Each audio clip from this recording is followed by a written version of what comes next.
산에서 내려오신 예수님 앞에 나타난 현실은 질병으로 신음하는 고통의 세상이었습니다.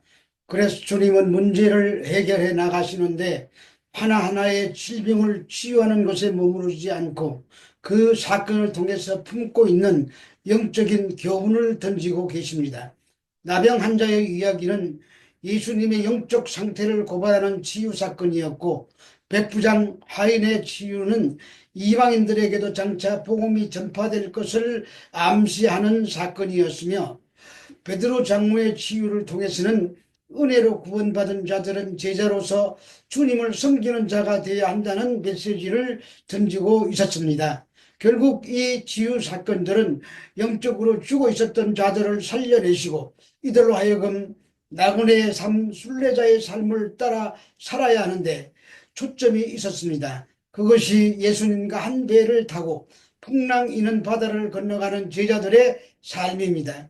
그때 예수님을 따르겠다고 자원하는 두 사람이 나오는데, 한 서기관과 이름이 밝혀지지 않은 또 한 제자였습니다.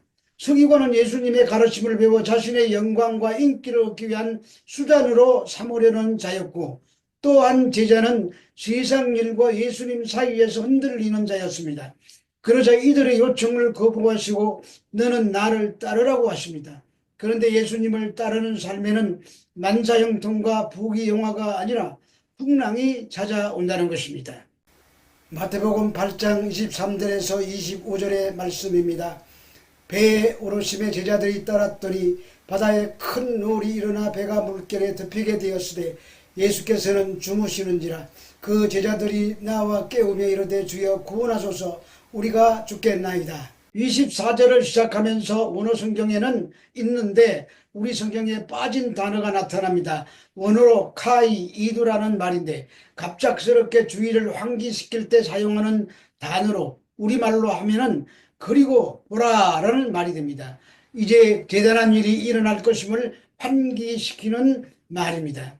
그리고 바다에 큰 노을이 일어났다고 합니다. 이 큰 노을은 세이스모스 메가스라고 하는데 지진이나 바다의 풍랑을 가리킬 때 사용하는 말로 어부 출신 제자들조차도 심히 두려움을 느낄 만큼 강력한 풍랑을 말합니다. 갈릴리 바다에는 이 같은 현상이 자주 일어나곤 했었는데, 갈릴리 바다가 해수면보다 약 240m 아래에 위치해 있고 반면 주변의 산들은 높은 고온을 이루고 있습니다.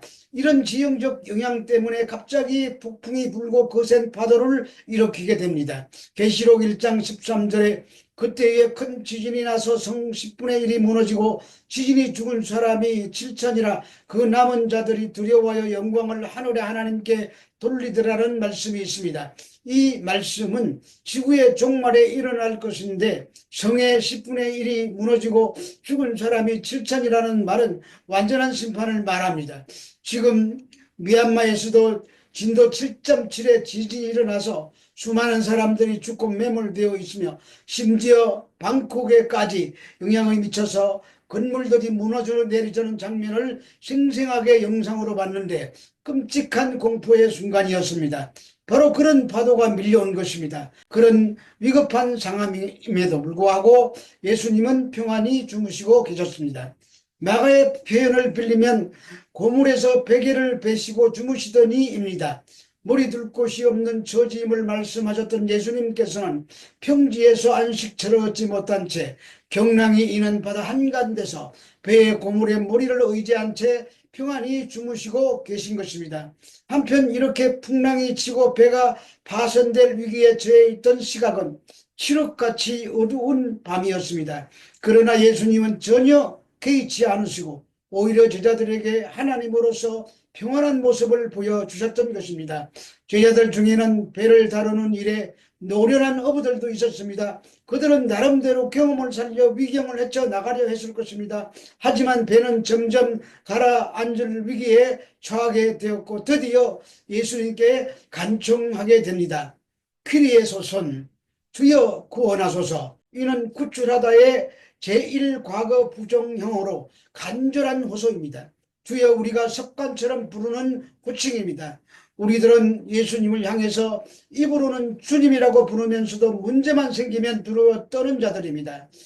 그분이 정말 주님이신 것을 믿는다면 그래서는 안 됩니다. 그런데 죽겠다고 혼란에 빠집니다. 주님이라는 말은 나를 포함한 만물의 주권자라는 고백입니다. 우리의 운명과 생사복이 그분의 손에 달려 있다는 말입니다. 이 사건은 우리에게 예수님이 너의 주인 주님이 맞는지 우리 질문하고 있습니다. 마태복음 8장 26에서 27절의 말씀입니다. 예수께서 이르시되 어찌하여 무서워하느냐 믿음의 작은 자들아 하시고 곧 일어나사 바람과 바다를 꾸짖으시니 아주 잔잔하게 되거늘 그 사람들이 놀랍게 여겨 이르되 이가 어찌한 사람이기에 바람과 바다도 순종하는가 하더라. 어찌하여 무서워하느냐 제자들은 하나님의 아들이 배에 함께 타고 있었음에도 바람과 파도에 대한 두려움으로 떨고 있었습니다. 그래서 예수님께서 꾸짖으신 건 단순히 그들의 감정적인 공포나 위기의식 때문이 아니라 그들의 불신앙과 보이는 것만 바라보는 미숙한 신앙 상태였답니다. 이 불완전한 믿음은 예수님과 우리의 관계가 온전하지 못한 데서 오는 필연적인 결과입니다. 우리가 예수님과 완전한 일치 관계를 가질 때 그 어떤 위험이나 질병, 죽음조차도 두렵지 않을 것입니다. 무서워하는 자들에게 대해서 주님은 헬라어로 올리고 피스테이라고 했습니다. 믿음이 적다는 말입니다. 믿음과 두려움은 상관관계가 있습니다. 믿음은 두려움을 몰아냅니다. 그러나 반대로 두려움은 믿음을 몰아냅니다. 만약 우리에게 확고한 믿음이 있다면 모든 두려움의 뿌리까지도 소멸시킬 수 있을 것입니다. 그래서 요한일서 4장 18절은 사랑 안에 두려움이 없고 온전한 사랑이 두려움을 내쫓나니 두려움에는 형벌이 있음이라 두려워하는 자는 사랑 안에서 온전히 이루지 못하느니라는 말씀이 있는 것입니다. 이제 예수님이 바람과 바다를 꾸짖었습니다. 그러자 잔잔하게 되었습니다. 이것은 청지를 창조하신 하나님인 동시에 우주와 자연의 질서를 다스리시는 전능자이심을 나타내신 것입니다. 그런데 꾸짖으신데의 헬라어 에페티메세는 미완료 능동태로서 꾸짖음이 채 끝나기도 전에 효력이 발생했다는 뜻입니다. 여기서 마태는 인간적인 한계를 지닌 예수님의 모습과 하나님의 권능을 가지신 예수님의 모습을 대비하고 있습니다. 사단에 의해서 시험을 받으셨으나 사단을 꾸짖으셨고 귀신이라 칭함을 받았으나 귀신들을 내어 쫓으신 것처럼 예수님께서는 육체적인 피곤으로 잠드셨으나 생명을 위험하는 폭풍우를 잠재우셨습니다. 그러자 제자들의 반응이 나타나고 있습니다.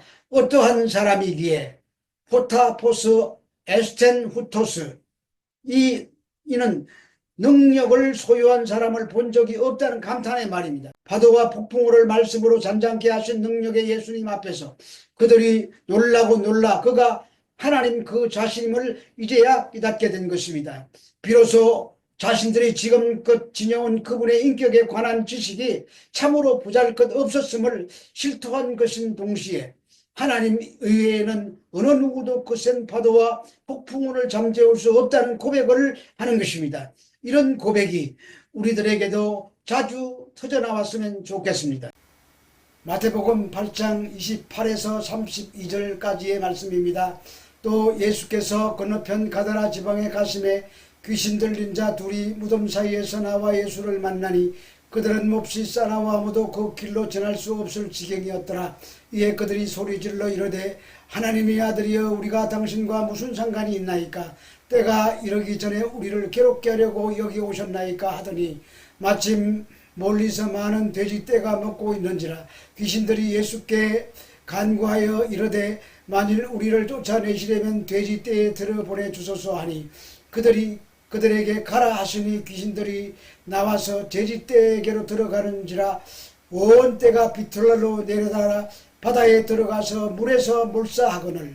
풍랑을 잔잔케 하는 사건 이후에 가다라 지방에 귀신 들린 사람의 이야기가 연결되고 있습니다. 가다라는 다른 복음서에는 거라사라고 부르기도 하는데 서로 다른 이름이 아니라 가까이 위치하고 있기 때문에 이렇게 부르기도 하고 저렇게 부르기도 했습니다. 또 문제가 되는 것은 다른 복음서에는 귀신 들린 자가 한 명으로 나오는데 마태복음에는 두 명이라고 나오는 차이점이 있습니다.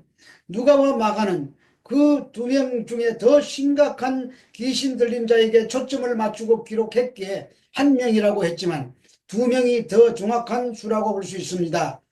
어찌되었든 그런 지명이나 숫자의 문제보다 더 중요한 것은 풍랑을 잔잔케 하신 사건이 자연세계에 일어난 사건이라면 이 귀신 들린 사람의 이야기는 영적 세계에서 일어난 사건입니다. 제자들은 예수님이 어떤 분인지 미처 깨닫지 못했지만 귀신은 예수님이 가까이 오시기도 전에 알아보고 소리쳤습니다. 하나님의 아들이요. 아이러니컬하게도 예수님의 제자들은 예수님이 누군지 정확하게 몰랐지만 귀신들은 예수님이 하나님의 아들임을 정확하게 알았습니다. 우리가 당신과 무슨 상관이 있나이까 우리를 버려두라는 말입니다. 그들은 장차 심판을 받아 멸망의 나락으로 떨어질 자들임을 스스로 알고 있었습니다.